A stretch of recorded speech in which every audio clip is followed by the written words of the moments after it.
وزیر اعظم عمران خان کہتے ہیں خط پارلیمنٹ میں ان کیمرہ بریفنگ ہوگی۔ خط عسکری حکام سے شیئر کیا جا چکا ہے۔ وزیر اعظم عمران خان نے سینئر صحافیوں سے ملاقات میں مختلف معاملات پر صحافیوں کے سوالات کے جوابات دیے۔ وزیر اعظم نے سیاسی صورتحال پر تبادلہ خیال کیا۔ اسی حوالے سے مزید بات کریں گے بیورو ہیڈ اسلام آباد غلام مرتضیٰ سے۔ جی مرتضیٰ۔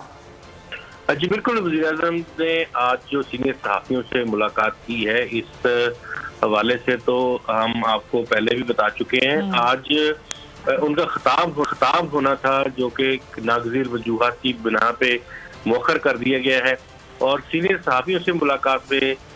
جو خط کے مندرجات تھے اس حوالے سے وزیر اعظم نے ان کو بریف کیا ہے، ان کو یہ بتایا ہے کہ انہوں نے یہ خط عسکری حکام کے ساتھ بھی شیئر کیا ہے اور ان سے بھی اس حوالے سے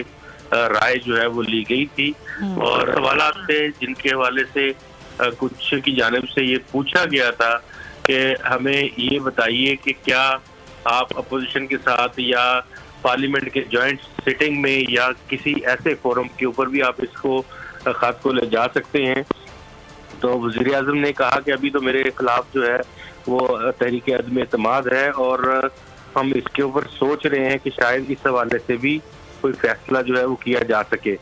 لیکن جو خط کے مختلف مندرجات ہیں اس میں یہی سب سے اہم بات تھی کہ وہ ایک خط جو ہے کسی بیرون ملک سے خط کہا گیا تھا کہ عمران خان جو ہے اگر وہ وزیر اعظم پاکستان رہیں گے اور عدم اعتماد ان کے خلاف جو ہے اگر ناکام ہو گئی تو پاکستان کا نقصان ہو سکتا ہے، پاکستان کے تعلقات خراب ہو سکتے ہیں اس ملک کے ساتھ۔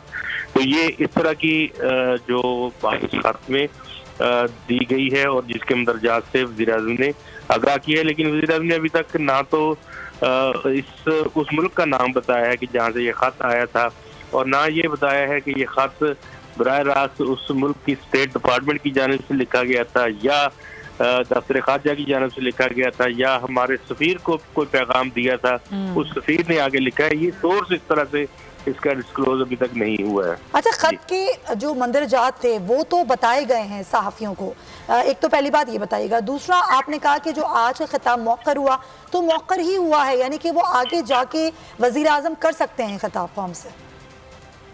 جی بالکل، ابھی تو فی الحال یہ ہے کہ ہو سکتا ہے کہ اس کی کوئی ٹیکنیکل وجوہات ہوں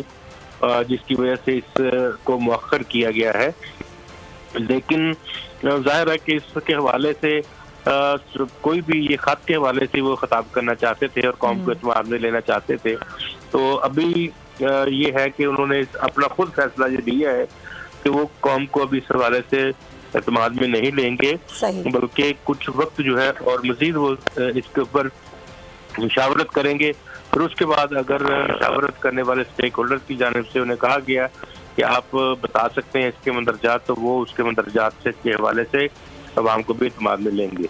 ٹھیک ہے غلام مرتضیٰ، بہت شکریہ آگاہ کرنے کے لیے۔ سبسکرائب کریں اور بیل دبائیں تاکہ کوئی خبر رہ نہ جائے۔